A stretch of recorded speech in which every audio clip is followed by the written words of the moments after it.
This episode is brought to you by Kia's first 3-row all-electric SUV, the Kia EV9, with available all-wheel drive and seating for up to 7 adults, with a 0 to 60 speed that thrills you 1 minute and available reclining lounge seats that unwind you the next. Visit kia.com/EV9 to learn more. Ask your Kia dealer for availability. No system, no matter how advanced, can compensate for all driver error and or driving conditions. Always drive safely.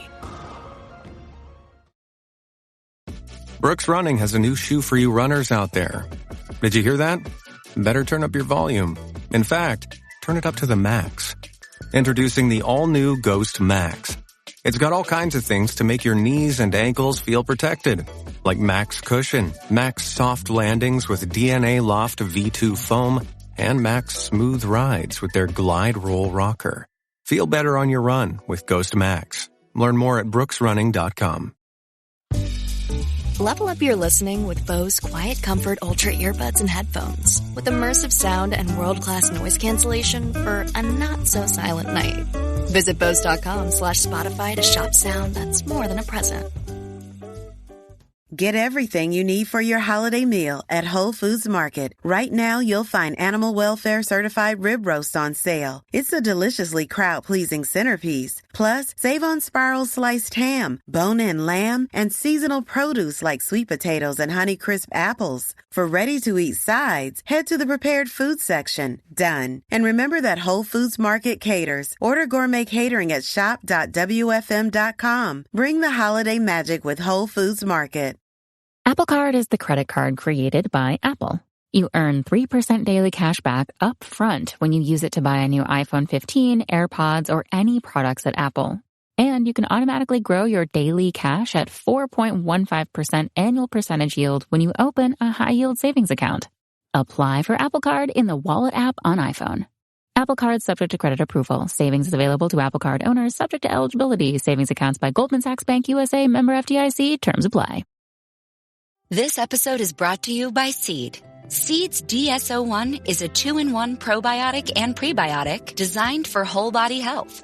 Formulated with 24 clinically and scientifically studied strains, DSO1 offers benefits in and beyond the gut. See why DSO1 is the probiotic recommended by top doctors and nutritionists. Go to seed.com/Spotify for 25% off Seed's DSO1 Daily Synbiotic.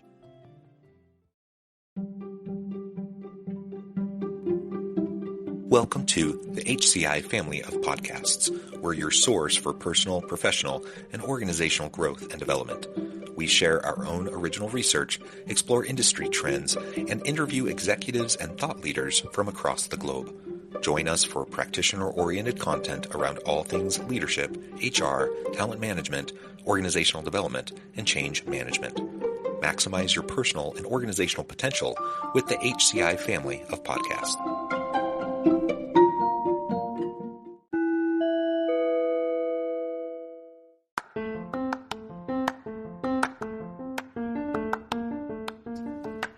Welcome to the podcast. In this podcast episode, I talk with Angel Henry about what companies can do to disrupt non-inclusive and discriminatory workplaces.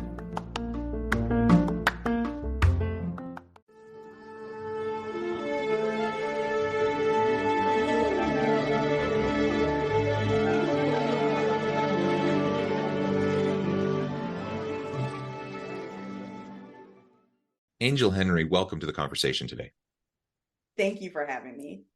It is a pleasure to joining you. You're joining us from Indianapolis. I'm south of Salt Lake City in Utah.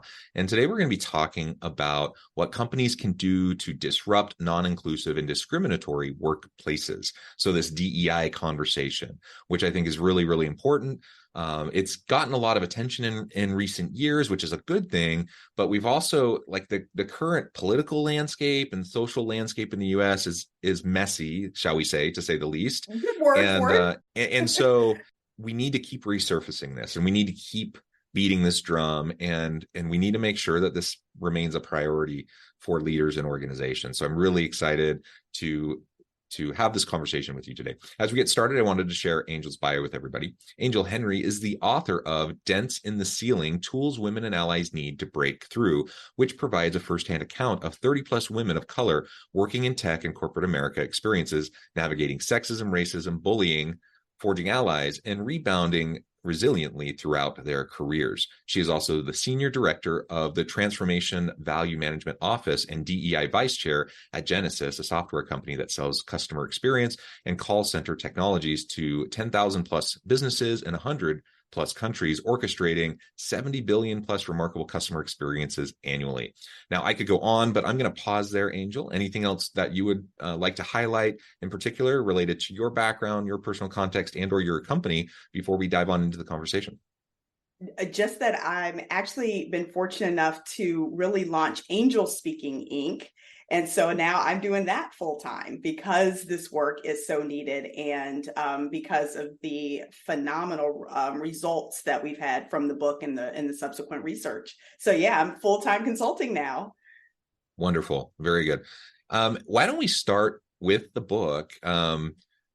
Get everything you need for your holiday meal at Whole Foods Market. Right now, you'll find animal welfare certified rib roast on sale. It's a deliciously crowd-pleasing centerpiece. Plus, save on spiral sliced ham, bone-in lamb, and seasonal produce like sweet potatoes and Honeycrisp apples. For ready-to-eat sides, head to the prepared food section. Done. And remember that Whole Foods Market caters. Order gourmet catering at shop.wfm.com. Bring the holiday magic with Whole Foods Market. It's time to say goodbye to hold music and say hello to fast customer support with Service Cloud. With trusted AI and data working together, you can skip long wait times and deliver efficient, personalized service right away, all while keeping support costs low and more customers happy.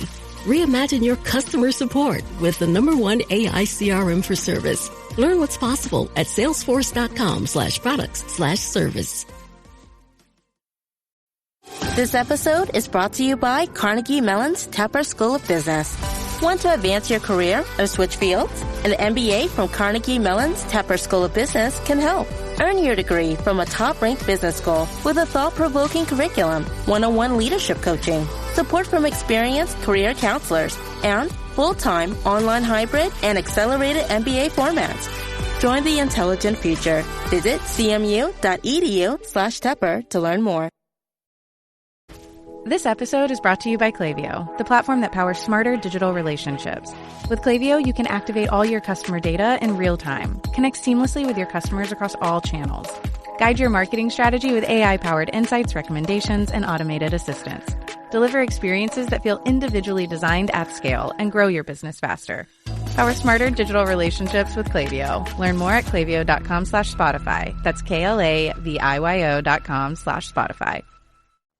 We talk about the glass ceiling, right? Oftentimes that's something that's been discussed over and over and over again. Yeah. You talk about dents in a concrete ceiling. Maybe explain that a little bit. And how is that different than this glass ceiling metaphor that we often talk about? And perhaps, what's the difference between the plight of women in the workforce or in leadership generally versus women of color? Exactly. Yeah, no. So ideally, if your readers, hopefully listeners, if you're able to pop on the video, you'll see the background of the book cover behind me. And it essentially is illustrating the different levels that exist in the workplace for women in general. And as we all know, there's a glass ceiling for women, right? Women tend to reach a certain level in senior management, and it is really hard to get to the executive level, the C-suite, right? So think CIO, CEO, CFO, CMO, really hard to get into that sacred space is what happens. And there's so many reasons, lots and lots of research, but at the end of the day, it exists. There's a real barrier there. What when I talk about in my research is actually for women of color, really any woman who is experiencing different layers in her identity, meaning race, ethnicity, culture, sexual orientation. Anytime you add on an additional layer on top of gender, you are adding on another layer of barrier that it is to ascend in your career to those higher heights. So if you've got 3 or 4 layers in there, then it's more of a concrete ceiling. And as much work and effort is going in, we really are just making dents in it. And so when we have a lot of, as we just recently had the repealing of affirmative action, when you have intentional policies and procedures, especially in corporate America, that are specifically geared to target to help folks that are from an underrepresented population, it tends to, and this is just numbers, this is just data, it tends to help Caucasian women. And so that's why they're experiencing the glass ceiling, right? Where they can see it, they're a little bit closer to the top because they've been able to move into that level of comfortability and likability. That's just a little bit closer. They're a little bit, again, closer to the top, can make that stride versus women of color or women who are experiencing multi-layers of identity that are different than Caucasian, middle-aged men. Yeah. And as a straight cisgender white dude myself, I acknowledge that I have many layers of privilege. So just like you mentioned, the layers of disadvantage, and certainly women generally have that important layer of disadvantage that, there are things that I just don't even think about. I go about my day that I don't really even consider because I'm a dude. And it just isn't, part of the concerns that I have in this world. So unless I'm taking the time to pause and step back and examine my privilege and to better understand what the experience is of other people, then I'm going to be completely unaware of it, right? But you start to add layers. So let's say instead of a straight cisgender white guy, I'm, a middle-aged gay Black woman or something like that, right? That's different layers of disadvantage that you're adding to an already challenging situation to have a fair shake, to have equal opportunity, to really have a chance to move up and have these successful careers. Of course, it's not possible, but it is harder. And that's the key, I think, is, sometimes it gets lost in this conversation as people are like, no, just pull yourself up by your bootstraps, just work hard. I'm like, well, it's possible, but it's way easier for me as a straight cisgender white guy to get ahead. Working hard, I work hard. I do. I work very hard, but I also acknowledge that me working hard isn't the same thing as someone else who doesn't have all the same privileges working hard. And I'm still going to be further ahead. Yep. And you're speaking exactly to the point. You're giving examples around the language that we use that sometimes the vocabulary gets a little bit, it triggers people, but you're really talking about equity versus equality, which a lot of folks get wrapped around the axle on. You're also speaking to just plain bias. So when we talk about disadvantage, what we're really talking about is someone's personal bias.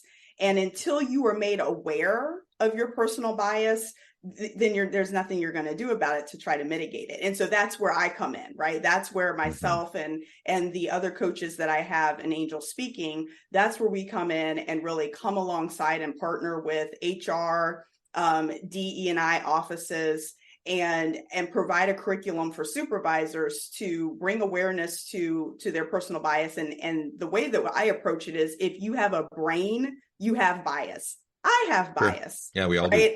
There's many, but my personal favorite is the affinity bias, right? So if I'm working as a senior leader and I'm a hiring manager, you best better believe, John, if an African-American female from the Midwest who graduated from the University of Pittsburgh, who grew up in project management, who has 2 kids and a dog, you best better believe I am going to take her under my wing and, pour into her and help her through, right, to just make sure that her career it just soars in sales, right? And there's nothing wrong with that. There really is nothing wrong with that. That is you wanting to give back, right? You identifying with somebody who's like you and wanting to give back. Nothing wrong with that. The issue, John, is that we end up unintentionally creating a bunch of mini-me's.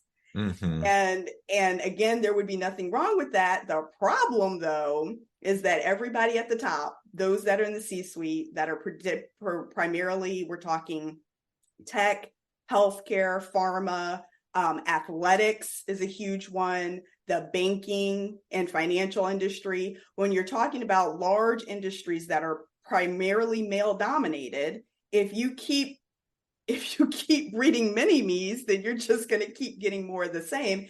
And what your podcast talks about, innovation, then you end up lacking innovation, right? Because then you have this very monolithic, one lived experience persona that permeates throughout your product, your projects, your customer experience.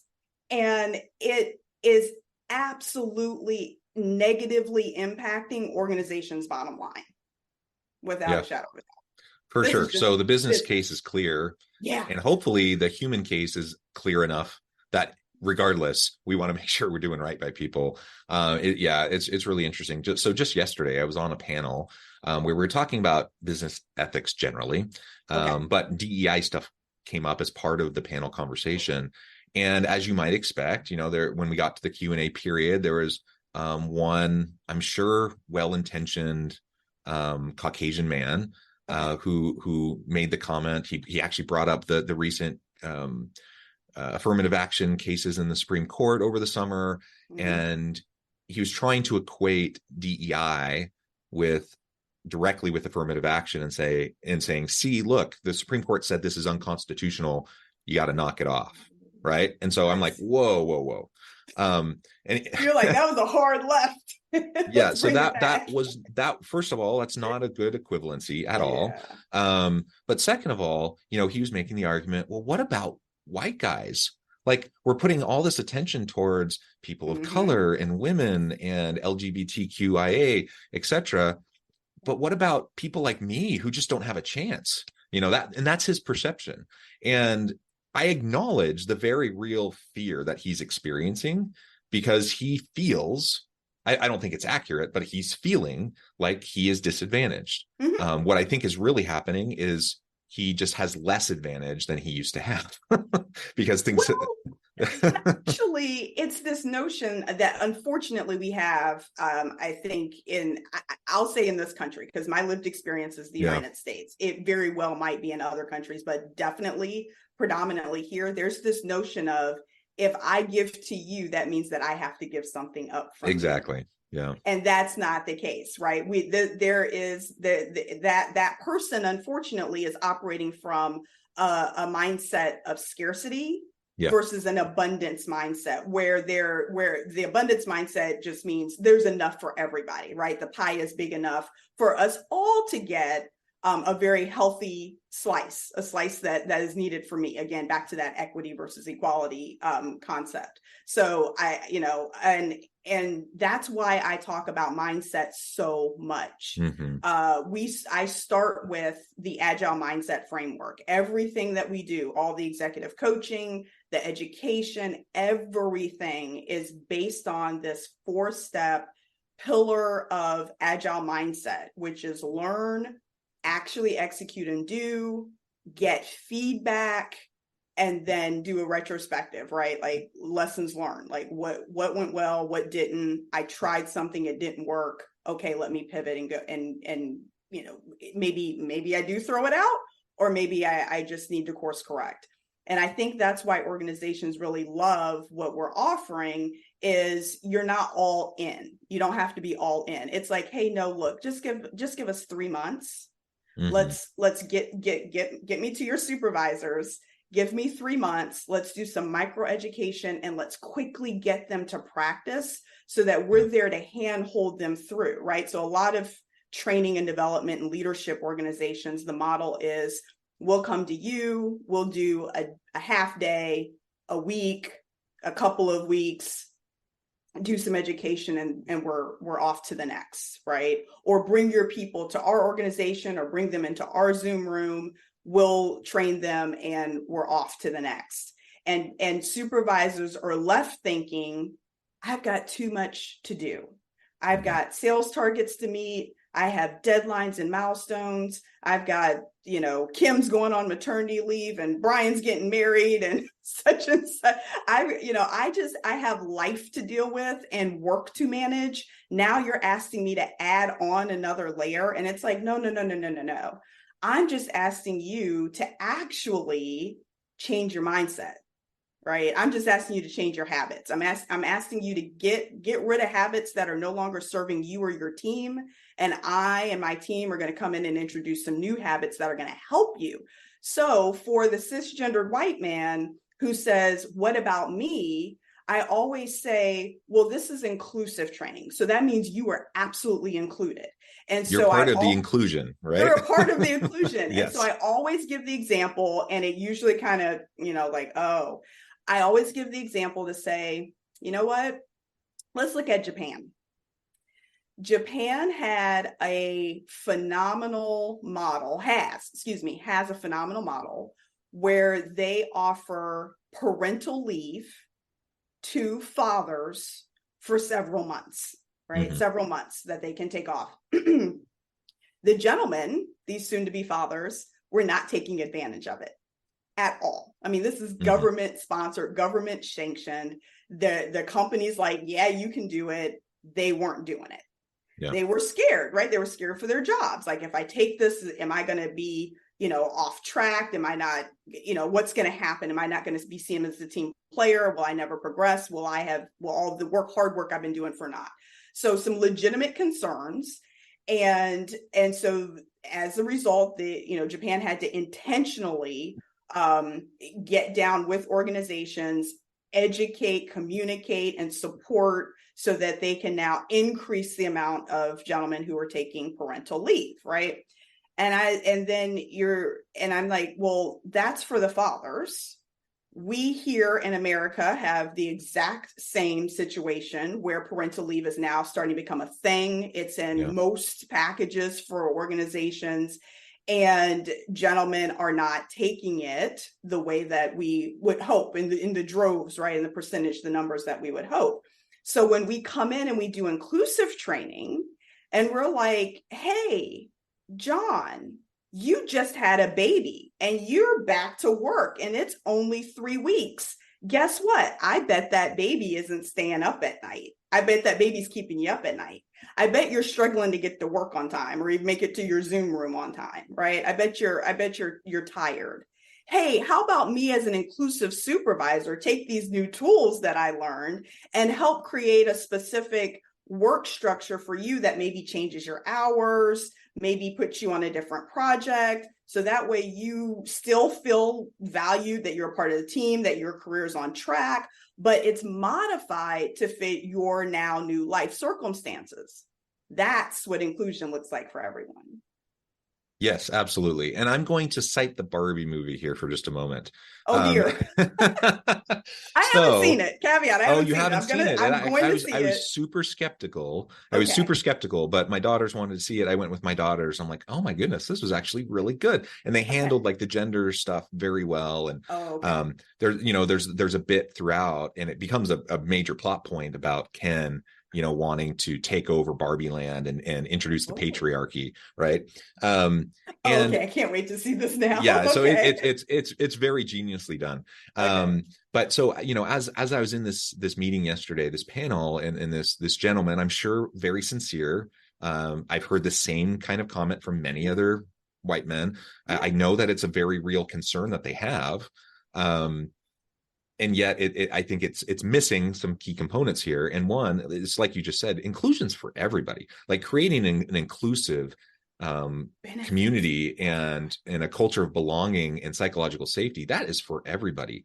And when it's a rising tide lifts all ships, right? And so as you're doing this better for everyone, it's going to be better for the white guy, just like anyone else.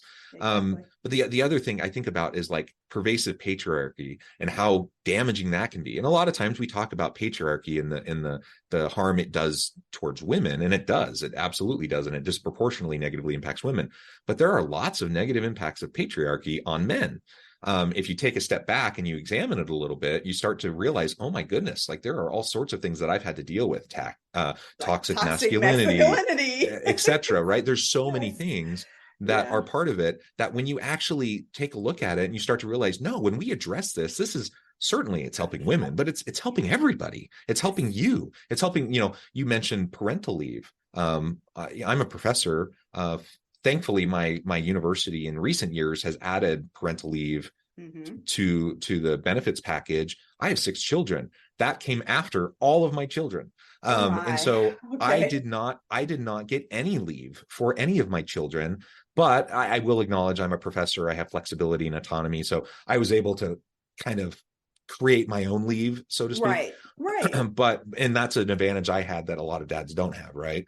But when you look at it, and I'm thinking, wow, now the fact that like new faculty members, younger faculty members will have that opportunity. Does that just make me mad that I didn't get it? Or am I going to say, this is really awesome. It's going to make everything better for everyone.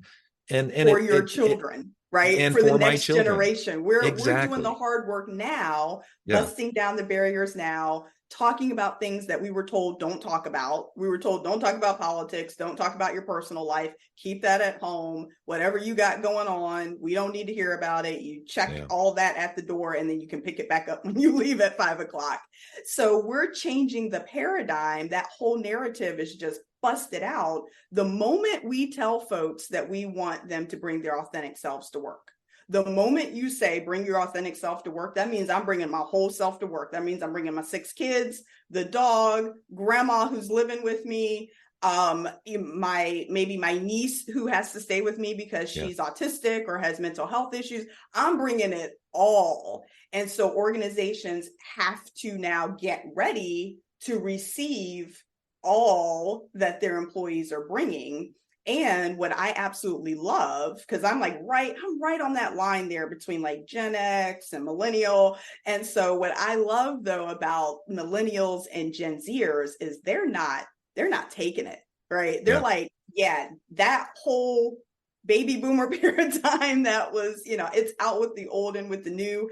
And what I'm trying to explain, especially in the knowledge working space, when you pay someone to bring their brain to work, when you're paying them for what's in here, for their knowledge, not necessarily what they're doing with their hands, but they're sitting at a computer and they're creating, they're innovating, they're on calls and they're coming up with new products and cool ideas. When you're paying someone to do that, you cannot dictate when they have a bright idea. John, when I have a bright idea, it's 2 times. It's in the middle of the night, usually about 2:30 a.m. for some reason for me. So I always have to, pop up and put it in my notepad or scratch it on a piece of paper, and in the shower. Those are the 2 times when I get that means that that's before work and that's after work. So I can't dictate to people when they're creative, when they're innovative, when they work best. I can't dictate to them their energy. I can't dictate to them when they're on. So I now have to create an environment that at the very least is breaking down barriers for them so that they can be their brightest and their best whenever that might be, and create a structure that is extremely flexible so that it works for as many people as possible, right? Like that's the new job that I have as a supervisor and as an organization. And it is a very different model than I'm the supervisor, I'm the head, I'm the chief, I know everything, and you're going to come in and I'm going to teach you. This is a very different model. We have students coming right out of graduate school that have way more expertise than we do in our little pinky, that have way more knowledge than we do. We're paying them for that knowledge. So the best thing that we can do is get the heck out of their way and let them do their thing and create all the training, the support, removing barriers so that they can do their thing. And that's just different, and it's uncomfortable because it's a departure from the traditional model that we've had in corporate and organizations for decades. And I'm, for one, am happy that it's getting busted up, and I am absolutely trying to lead the charge in it. Yeah, wonderful. Well, Angel, this has just been a really great conversation. I know at the time I need to let you go, but before we wrap things up for today, I wanted to give you a chance to share with the audience how they can connect with you, find out more about your work, your team, where they can find your book, and then give us the final word on the topic for today. Okay. All right. Well, let's hear. Well, let's start with the book. So we are on Amazon. It's Dents in the Ceiling by Angel G. Henry. And if you go to my website, which is www.angel-henry.com, you can give me your information and we'll send you a free companion guide that's for women, and there's a companion guide for active allies. Next, just email info@angelsspeaking.com. That's 2 S's in the middle. And we will share our, again, what we call our bridge offer, right? Again, give us 3 months, 10 to 12 of your supervisors, and give them some micro training and some hand holding and some light executive coaching, group coaching, to where they can help be a catalyst in your organization for, again, inclusive training. And we are leading with multi-generational workforce, hybrid workforce, and making sure that we have a pipeline for women that can move into the executive ranks. And also don't want to forget, Q4 is coming up. So lots of organizations are doing their budgeting and their planning right now as we speak. They're locking it in. So reach out to us immediately, because we want to lock you in at 2023 prices before 2024 prices hit. Wonderful. Thank you, Angel. It has been a real pleasure. I encourage the audience to reach out, get connected, find out more about what Angel and her team can do for you. And as always, I hope everyone can stay healthy and safe, that you can find meaning and purpose at work each and every day. And I hope you all have a great week.